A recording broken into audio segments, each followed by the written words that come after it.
crime rates are down all over the world because of it. But let me just one of those, David, one of those people are going to be prosecuted. One of the people that burned down Minneapolis is going to be prosecuted. Or in Seattle, they went into Seattle, they took over a big percentage of the city of Seattle.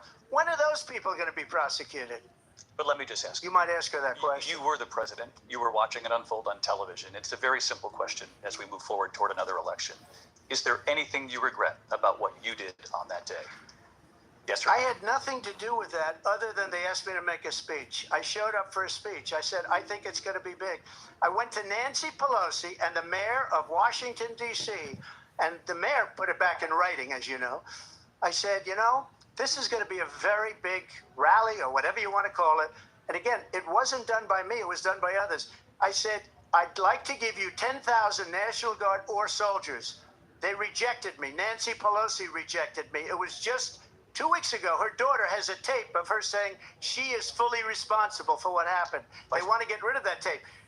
It would have never happened if Nancy Pelosi and the mayor of Washington did their jobs. I wasn't responsible for security. Nancy Pelosi was responsible. She didn't do her job. The question was about you as president, not about former Speaker Pelosi, but I do want Vice President Harris to respond here.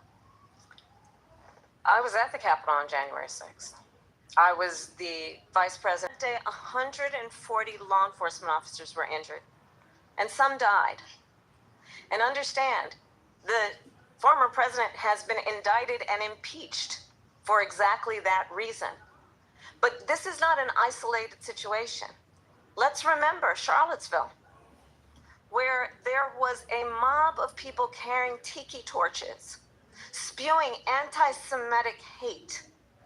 And what did the president then at the time say? There were fine people on each side. Let's remember that when it came to the Proud Boys, a militia, the president said, the former president said, stand back and stand by. So for everyone watching who remembers what January 6th was, I say, we don't have to go back. Let's not go back. We're not going back. It's time to turn the page. And if that was a bridge too far for you, well, there is a place in our campaign for you to stand for country, to stand for our democracy, to stand for rule of law, and to end the chaos, and to end the approach that is about attacking the foundations of our democracy because you don't like the outcome. And be clear on that point. Donald Trump, the candidate, has said in this election there will be a bloodbath if this and the outcome of this election is not to his liking. Let's turn the page on this. Let's not go back. Let's chart a course for the future and not go backwards to the past. Let me just follow up here. It was a different term, and it was a term that related to energy because they have destroyed our energy business. That was where that story has been, as you would say, debunked.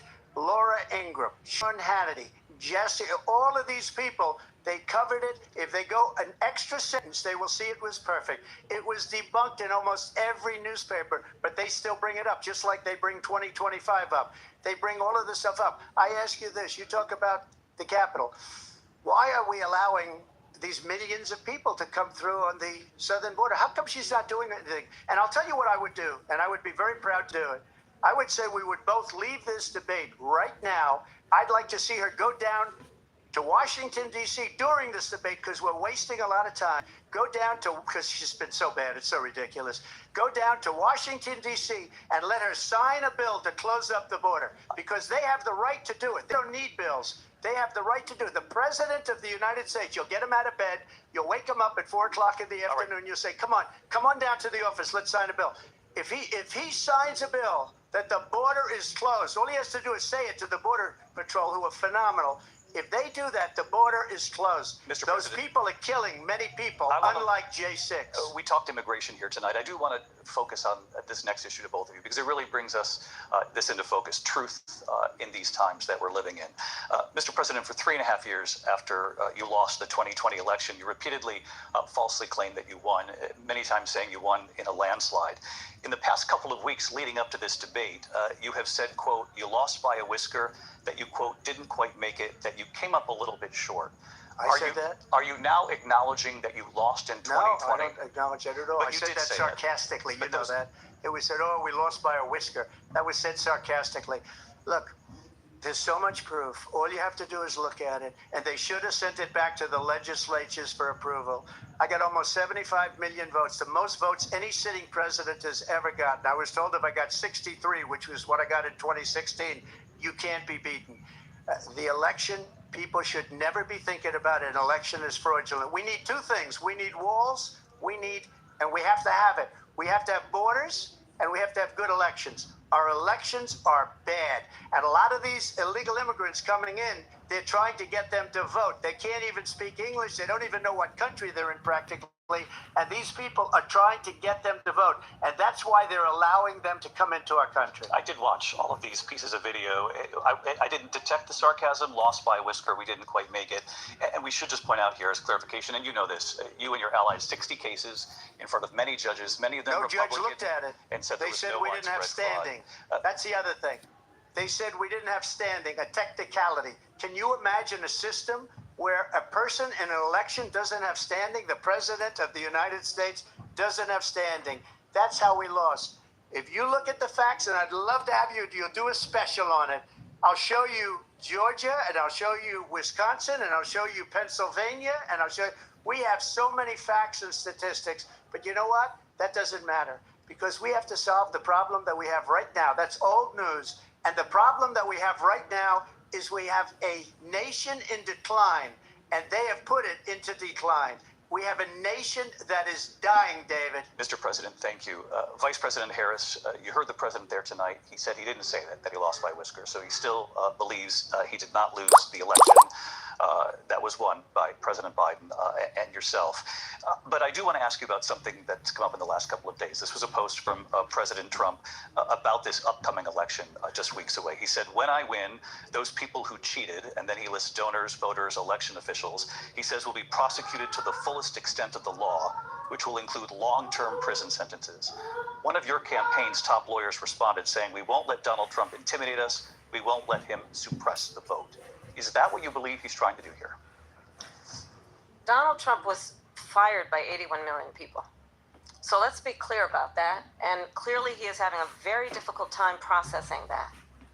But we cannot afford to have a president of the United States who attempts, as he did in the past, to upend the will of the voters in a free and fair election. And I'm going to tell you that I have traveled the world as Vice President of the United States, and world leaders are laughing at Donald Trump. I have talked with military leaders, some of whom worked with you, and they say you're a disgrace. And when you then talk in this way in a presidential debate and deny what over and over again are court cases you have lost because you did in fact lose that election, it leads one to believe that perhaps we do not have in the candidate to my right the temperament or the ability to not be confused about fact. That's deeply troubling, and the American people deserve better. I'll give you 1 minute to respond, Mr. President. Let me just say about world leaders. Victor, you need Trump back as president. They were afraid of him. China was afraid, and I don't like to use the word afraid, but I'm just quoting him. China was afraid of him. North Korea was afraid of him. Look at what's going on with North Korea, by the way. He said Russia was afraid of him. I ended the Nord Stream 2 pipeline, and Biden put it back on day one, but he ended the XL pipeline. The XL pipeline in our country, he ended that. But he let the Russians build a pipeline going all over Europe and heading into Germany, the biggest pipeline in the world. Look, Viktor Orban said it. He said the most respected, most feared person is Donald Trump. We had no problems when Trump was president, but when this weak, pathetic man that you saw at a debate just a few months ago, that if he weren't in that debate, he'd be running instead of her. She got no votes. He got 14 million votes. What you did, you talk about a threat to democracy. He got 14 million votes, and they threw him out of office. And you know what? I'll give you a little secret. He hates her. He can't stand her. But he got 14 million votes. They threw him out. She got 0 votes. And when she ran, she was the first one to leave because she failed. And now she's running. I don't understand it, but I'm okay with it because your time is I think we're going to do very well. We've got a lot more to get to. Turning now to the Israel-Hamas war and the hostages who are still being held, Americans among them. Vice President Harris, in December, you said, quote, Israel has a right to defend itself, but you added, quote, it matters how, saying international humanitarian law must be respected. Israel must do more to protect innocent civilians. You said that 9 months ago. Now an estimated 40,000 Palestinians are dead. Nearly 100 hostages remain. Just last week, Prime Minister Benjamin Netanyahu said there's not a deal in the making. President Biden has not been able to break through the stalemate. How would you do it? Well, let's understand how we got here. On October 7, Hamas, a terrorist organization, slaughtered 1,200 Israelis. Many of them young people who were simply attending a concert. Women were horribly raped. And so absolutely, I said then, I say now, Israel has a right to defend itself. We would. And how it does so matters. Because it is also true, far too many innocent Palestinians have been killed. Children, mothers. What we know is that this war must end. It must end immediately, and the way it will end is we need a ceasefire deal and we need the hostages out. And so we will continue to work around the clock on that. Work around the clock, also understanding that we must chart a course for a two-state solution. And in that solution, there must be security for the Israeli people and Israel, and in equal measure for the Palestinians. But the one thing I will assure you always, I will always give Israel the ability to defend itself, in particular as it relates to Iran and any threat that Iran and its proxies pose to Israel. But we must have a two-state solution where we can rebuild Gaza, where the Palestinians have security, self-determination, and the dignity they so rightly deserve. President Trump, how would you negotiate with Netanyahu and also Hamas in order to get the hostages out and prevent the killing of more innocent civilians in Gaza? If I were president, it would have never started. If I were president, Russia would have never, ever, I know Putin very well, he would have never, and there was no threat of it either, by the way, for 4 years, have gone into Ukraine and killed millions of people when you add it up. Far worse than people understand what's going on over there. But when she mentions about Israel, all of a sudden, she hates Israel. She wouldn't even meet with Netanyahu when he went to Congress to make a very important speech. She refused to be there because she was at a sorority party of hers. She wanted to go to the sorority party.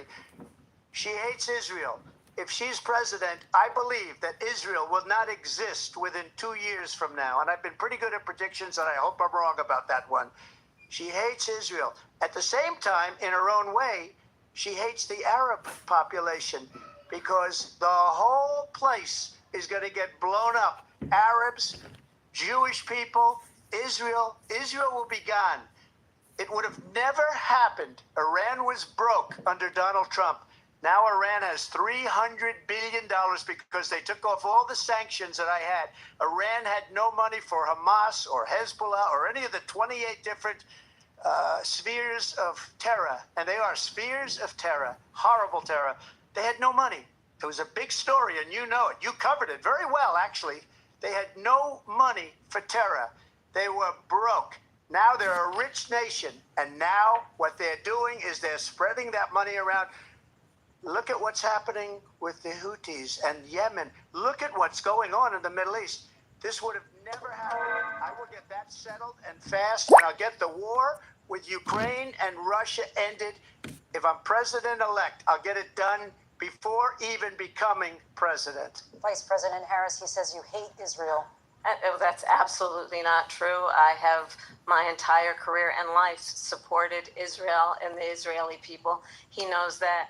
He's trying to, again, divide and distract from the reality, which is it is very well known that Donald Trump is weak and wrong on national security and foreign policy. It is well known that he admires dictators, wants to be a dictator on day one, according to himself. It is well known that he said of Putin that he can do whatever the hell he wants and go into Ukraine. It is well known that he said when Russia went into Ukraine, it was brilliant. It is well known he exchanged love letters with Kim Jong-un. And it is absolutely well known that these dictators and autocrats are rooting for you to be president again because they're so clear. They can manipulate you with flattery and favors. And that is why so many military leaders who you have worked with have told me you are a disgrace. That is why we understand that we have to have a president who is not consistently weak and wrong on national security, including the importance of upholding and respecting in highest regard our military. Vice President Harris, thank you. They're the ones, and she's the one that caused it, that's weak on national security by allowing every nation last month for the year, 168 different countries sending people into our country. Their crime rates are way down. Putin endorsed her last week, said, I hope she wins. And I think he meant it because what he's gotten away with is absolutely incredible. It wouldn't have happened with me. The leaders of other countries think that they're weak and incompetent, and they are. They're grossly incompetent. And I just ask one question. Why does Biden go in and kill the Keystone Pipeline and approve the single biggest deal that Russia's ever made, Nord Stream 2, the biggest pipeline anywhere in the world going to Germany and all over Europe? Because they're weak and they're ineffective. And Biden, by the way, gets paid a lot of money. Thank you. We have a lot of issues to get to. We'll be right back with much more of this historic ABC News presidential debate from the National Constitution Center right here in Philadelphia. Back in a moment.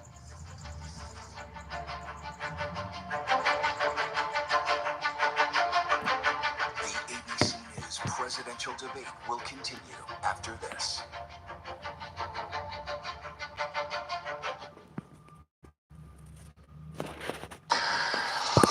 It was a regular day for 19-year-old Melissa Witt. She went to meet her mom at a bowling church league.